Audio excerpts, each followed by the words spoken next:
और अगर आपको पितृदोष के बुरे प्रभाव मिल रहे हैं, घर में बीमारियों का वास हो रहा है, परिवार से सुख शांति छिन रही है, तो कब कैसे और कहां अर्घ्य आपको देना जरूरी हो जाता है, आइए पंडित जी से ये जानते हैं। और ये चर्चा ध्यान से सुनिएगा। आप जो पंडित जी आपको बता रहे हैं, कुछ उपाय हैं वो नोट भी करने हैं।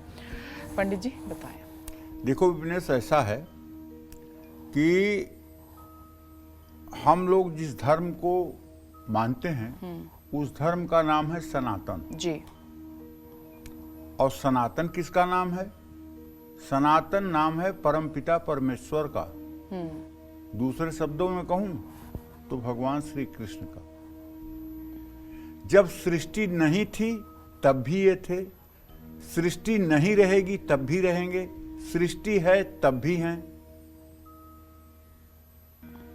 ये मथुरा में आकर के कारागार में जन्म लेने वाले कृष्ण नहीं, ये तो उन्हीं कृष्ण के रूप हैं जो कृष्ण गोलोक में रहते हैं। वही सनातन है।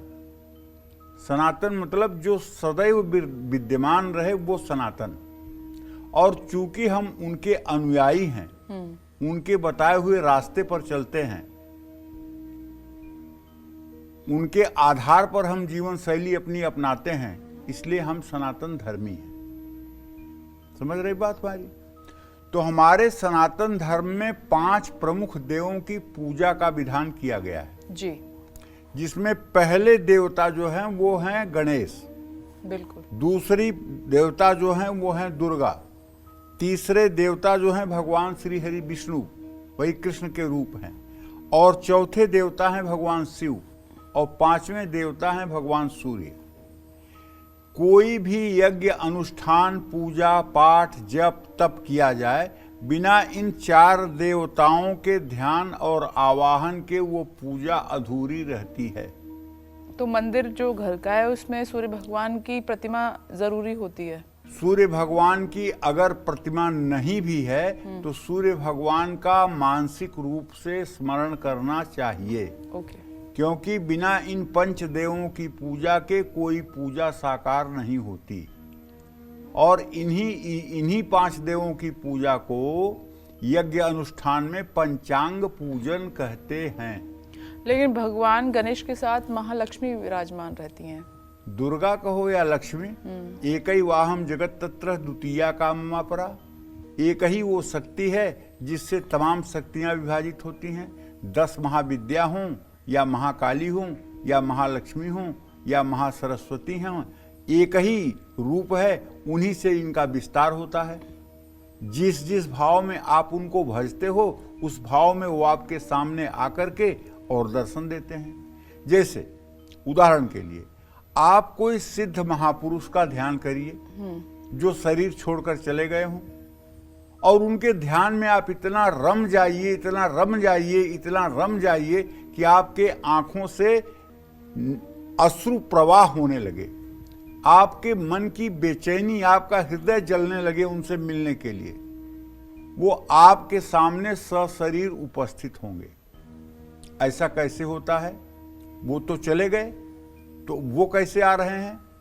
वही प्रभु, वही सनातन, वही श्री कृष्ण उस विग्रह के रूप में आकर के आपके सामने प्रस्तुत होते हैं। उसी विग्रह के रूप में आपके सामने प्रस्तुत होते हैं। जी, समझ रही हैं? तो इसलिए इन 5 देवों की पूजा में सूर्य देव की पूजा जो है बड़ी अहमियत रखती है। भगवान गणेश, माँ दुर्गा, भगवान शिव, भगवान विष्णु और सूर्य देव, जी। इन 5 देवताओं का स्मरण, इन 5 देवताओं का पूजन मनुष्य के जीवन को निरंतर सफल बनाकर रखता है।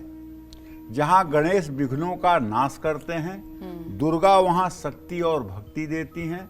भगवान श्री हरि विष्णु के पाद सेवन से, भगवान श्री हरि विष्णु के ध्यान से मनुष्य को उत्तम गति की प्राप्ति होती है।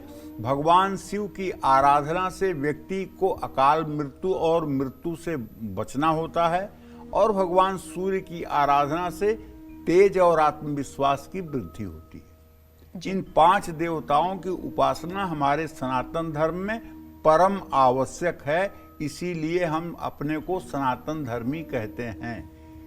हमारे धर्म का न आदि है और न कभी अंत होगा। जब सृष्टि थी तब भी सनातन धर्म था, जब सृष्टि नहीं थी तब भी सनातन धर्म था, जब सृष्टि रहेगी तब भी सनातन धर्म, जब सृष्टि नहीं रहेगी तब भी सनातन धर्म जी। ये किसी मानव द्वारा निर्मित धर्म नहीं है, ये किसी मनुष्य द्वारा निर्मित धर्म नहीं है, यह प्रभु द्वारा निर्मित धर्म है। ठीक है जी।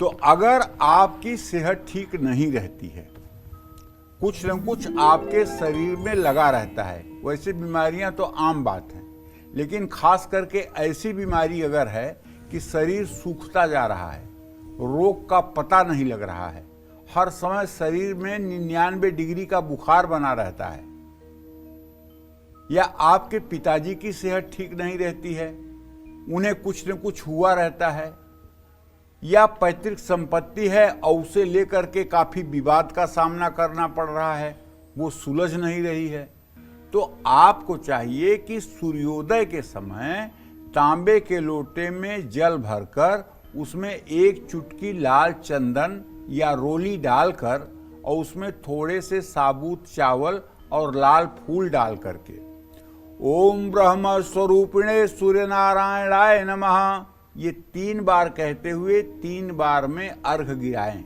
और उसके बाद अपने पूजा स्थान में बैठ करके कम से कम 108 बार गायत्री मंत्र का जप करें। गायत्री की 24 मुद्राएं होती हैं, जिसमें 16 मुद्राएं पहले प्रदर्शित की जाती हैं, 8 मुद्रा बाद में प्रदर्शित की जाती है।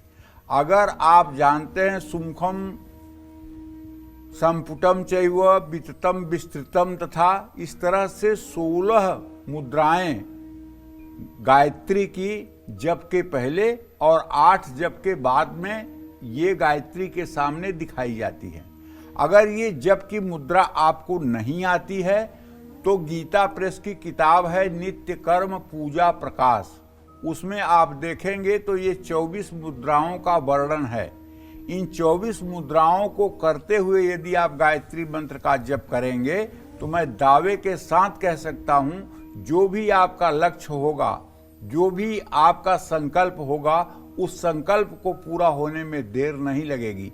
चाहे वो आपके पिता की बीमारी हो, चाहे स्वयं आपकी बीमारी हो, चाहे आपके आत्मबल की दुर्बलता हो और चाहे आपके आत्मसम्मान को ठेस लग रहा हो, सारी चीजों से आपको समाधान मिलेगा। सूर्य को अर्घ देने से कुंडली में अगर सूर्य के कारण ग्रहण दोष लग रहा है, वैसे सूर्य के कारण ग्रहण दोष नहीं लगता है, ग्रहण दोष राहु और केतु के कारण लगता है। सूर्य राहु के साथ हो जाए या केतु के साथ हो जाए तो ये ग्रहण दोष हो जाता है। सूर्य चंद्रमा केतु या राहु के साथ हो जाए तब ग्रहण दोष लग जाता है। ऐसे में अगर कस करके सूर्य की साधना की जाए तो इसमें राहत मिलती है। रविवार को सूर्य को अर्घ देते समय यदि उसमें गाय का कच्चा दूध थोड़ा सा मिला लिया जाए और तब भगवान सूर्य को अर्घ दिया जाए तो शादी में अगर रुकावट आ रही है तो निश्चित रूप से वो रुकावट दूर होती है। किन्हीं किन्हीं घरों में हम देख रहे हैं कि 40 साल 50 साल की लोगों की उम्र हो गई है और विवाह शादी नहीं हुई है। सारे भाई बहन कुंवारे हैं, 50-50 साल की उम्र हो गई है। ऐसे परिवारों को शायद आप न जानते हों, लेकिन मैं ऐसे ढेर सारे परिवारों को जानता हूं जिसमें भाई बहनों की उम्र 50 साल 60 साल हो गई है और सब के सब कुंवारे पड़े हुए हैं। किसी की शादी नहीं हुई है, कोई वंश विस्तार नहीं है। क्यों? पितृदोष है, पितर असंतुष्ट हैं और पितर जब असंतुष्ट होंगे तो कुल की वृद्धि नहीं होगी, ये बात पक्की है। तो पितृदोष के बुरे प्रभावों को कम करने के लिए भी तांबे के लोटे में जल भरकर उससे सूर्य को अगर अर्घ दिया जाए नित्य प्रातः काल और गायत्री मंत्र का कम से कम 24 माला जप 1 वर्ष तक किया जाए तो पितरों को शांति मिलती है। लेकिन गायत्री मंत्र का जप करने के बाद जब गायत्री माता को आप यज्ञ का ये अपने जप का जो फल निवेदित करें तो आप कहेंगे ना, गुह्यात गुह्य गोप्तृत्वम गृहाण अस्मित कृतम जपम सिद्धिर्भवत मे देवी त्वं प्रसादान सुरेश्वरी। जब आप जप निवेदन करें तो आप उनसे हाथ जोड़कर कहें कि हे माँ, मेरे और मुझसे संबंधित 21 पीढ़ियों के जो हमारे पूर्वज हैं उनका उद्धार करना। जब आप ये प्रार्थना करेंगे तो 1 वर्ष के अंदर आपको इसका चमत्कार दिखाई देगा। बीमारियों से बचने के लिए, अकाल मृत्यु से बचने के लिए अमावस्या के दिन गीता के 7वें अध्याय का पाठ करना चाहिए। ये गीता का जो 7वां अध्याय है, इसमें अर्थार्थ जिज्ञासु आर्ताच ज्ञानी 4 प्रकार के भक्तों का वर्णन किया गया है।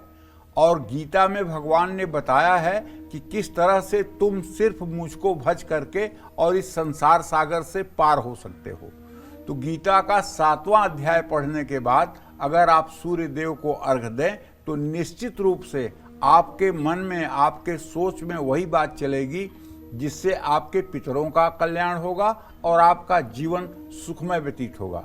एक बात आप जान लीजिए, अब वैज्ञानिक दृष्टि से देखिए कि सनातन धर्म में सूर्य की उपासना को इतना इम्पोर्टेंट क्यों बनाया गया था।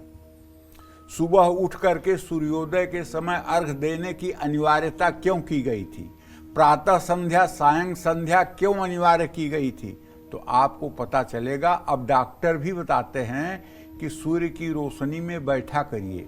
सूर्य उदय होते ही 24 मिनट तक विटामिन डी की किरणें निकालते हैं और वो विटामिन डी की किरणें जब मनुष्य के शरीर पर पड़ती हैं तो विटामिन डी की कमी पूरा हो जाती है।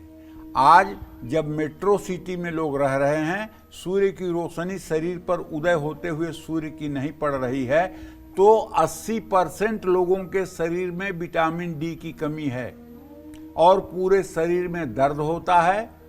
1800 रुपया खर्च करके विटामिन डी का जांच करवाएंगे और पता चलेगा विटामिन डी की कमी है, तब उसकी दवाइयाँ खाएंगे, तब जाकर के राहत मिलेगी। और ये सिर्फ सूर्य को अर्घ देने से, सूर्य के सामने 5 मिनट खड़े होने से ये विटामिन डी स्वतः मिल जाती है और शरीर में दर्द जैसी बीमारी छू नहीं पाती है। तो इसलिए भी सनातन धर्म में सूर्य को अर्घ देने का विधान किया गया है। जय मां विंध्यवासिनी।